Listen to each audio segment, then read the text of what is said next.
Oscar Wilde once remarked, with his trademark biting wit, "In the old days, men had the rack, now they have the press." But as many newspapers in many parts of the world, but at many newspapers in many parts of the world, the presses are now producing fewer and fewer copies each day. It's a malaise that is visible in North America and in Latin America. It's visible in Australia, in New Zealand, in much of Western Europe, including here on these islands, in Scotland and in the rest of the United Kingdom. It's a crisis that's been ongoing for some considerable time. It's a crisis that's now reaching its apogee in some instances. Some newspapers have already reached for the stop button on their presses. In 2009, the Seattle Post-Intelligencer, a 146-year-old veteran of the American newspaper industry, produced its very last print edition, having failed to find a buyer for the business. It did so in a climate where America's most fated investor, Warren Buffett, is on record as saying that he wouldn't buy most of the newspapers in the United States at any price. There's a 19th century American painter called Frederick Remington, who was best known for the way he captured the vital frontier communications role of the Pony Express. When you look at a Remington canvas, you see these horses and riders galloping across the plain, taking the message from one civilization on one side of America to the other. But in the latter canvases, if you look more closely, you see at the back of them teams of men working on that same plane, putting the telegraph poles up, creating the infrastructure that would very quickly make the role of the Pony Express redundant. Those redundant journalists in Seattle at the Intelligencer, wonderful name for a newspaper, by the way, didn't maybe have that same epiphany. But if they'd looked a little to their west, across the lake, to Redmond, to the home of Microsoft, they would at least have seen the symbol of a Silicon Revolution that may yet render many more newspapers redundant, certainly in my lifetime. In my early years with the Scotsman and then with the Herald, we were still in that age of production where pages were stuck together downstairs on paper boards with little more than glue and a sharp knife. A sharp knife in the hands of staff who had been in the pub for rather too long was not a pretty sight. It was all done, for those of you who don't know the jargon, on the stone. But within another generation, in many parts of the Western world, it's quite possible that the traditional way, the old way, the newspaper way of delivering the news could be stone dead. Let me sort of illustrate that problem for you from what's happening here in Scotland on the papers that I've worked on in the last 30 years. I told you that I started with a paper called the Sunday Standard. The Sunday Standard was much feted by all sorts of people when it was launched. That first Sunday, it sold 175,000 copies. Even when in the June of 1983, 27 months later, when the management pulled the plug because the advertising revenue wasn't coming in, it was still selling 135,000 copies on a Sunday. Today, 2 newspapers fill the slot vacated by the Sunday Standard. Scotland and Sunday is part of the Scotsman stable, and the Sunday Herald, obviously, part of the Herald stable.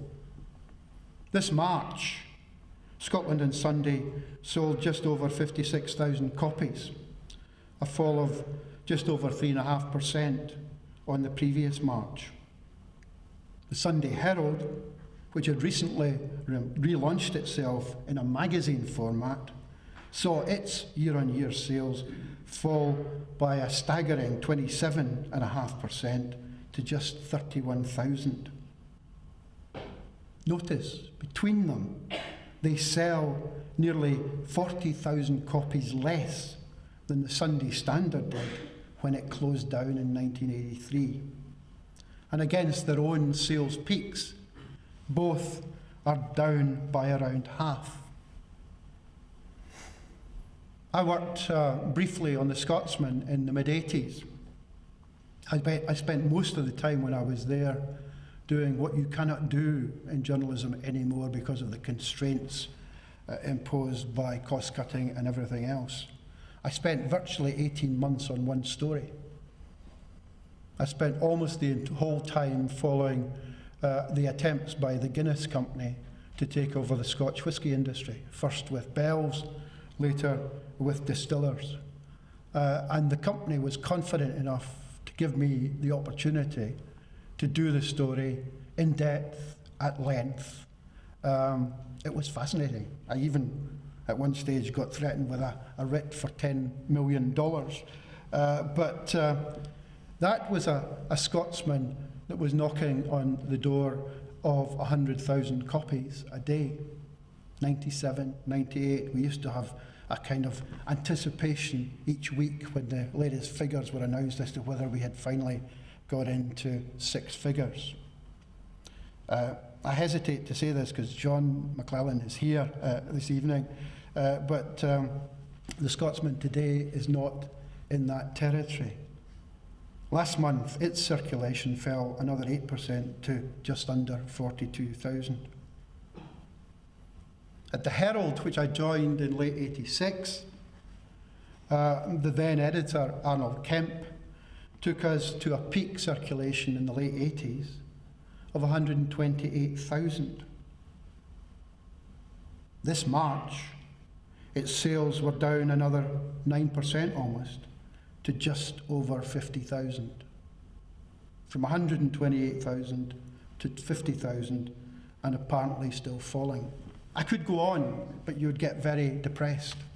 That great icon of traditional Scots newspaper publishing, the Sunday Post, was selling 1.5 million copies in the mid-80s. It's now selling 300,000. That's the kind of environment we're in. It's not uniquely a Scottish problem. If you look at the most recent ABC figures across the whole of the UK, you'll see similar falls. Some of them not as great, certainly not as great as the fall in the Sunday Herald, but there are plenty of 6, 7, 8% falls year on year. And indeed, in some of them, the falls are greater. The Times, which Rupert Murdoch has put great investment into, is one of the bigger fallers, down by over 11%. And that's interesting because part of the rationale within the Times group was that when they put the paywall on their website, they knew that traffic there would fall because people would be resistant to paying for online content. But they thought that would actually move more people back to the newspaper. The reverse has happened. It hasn't delivered the goods. That's the backdrop. Why is it happening? Simple answer, which many people will give you, is that newspapers simply can't compete with the internet age. Words put together one day, printed on paper that evening into the wee small hours, and then delivered to your letterbox or your newsagent the next morning, simply cannot compete with the modern instantaneous forms of communication. With competition, first of all, from 24-hour rolling news on radio and television, and now from the proliferating internet available to your phone, to your tablet, iPad or whatever, and to other silicon wonders that we still don't know about, is just impossible to compete with. If you want a graphic example of just how out of sync the newspaper industry is with those times, look back not to the election of last week necessarily, but to the killing of Osama bin Laden. An event which happened our time, or at least an event, news of which happened our time, around 4:30 in the morning. I was having dinner the other night with some people, one of whom had a tweet at 4:30 in the morning telling her that it had happened. There was nothing of it in that morning's newspapers, nor could there be with the timing of the news. But it was really, in a sense, worse than that, because by the time the newspapers got round to reporting it the following day, some of the main lines of reportage that they were taking, for example, that one of Osama's wives had given up her life by defending him as a kind of human shield, later turned out to be absolute fiction. So we saw a story of great significance happening in real time, which newspapers simply, in terms of their traditional format, could not cope with. That particular instance doesn't, however, just demonstrate the inadequacy of the newspaper in an internet age. It also demonstrates how that old definition of good journalism that I started with gets neutered in a world where spin and mixed lines on briefing can be taken up and projected and spread, despite the fact that they are patently later shown to be wrong. It demonstrates what can happen in a world where good quality journalism is no longer viable. I think it's easy to stop there and say it's all about the internet and we should just all go home and think, how much longer have we got our favourite newspaper around us?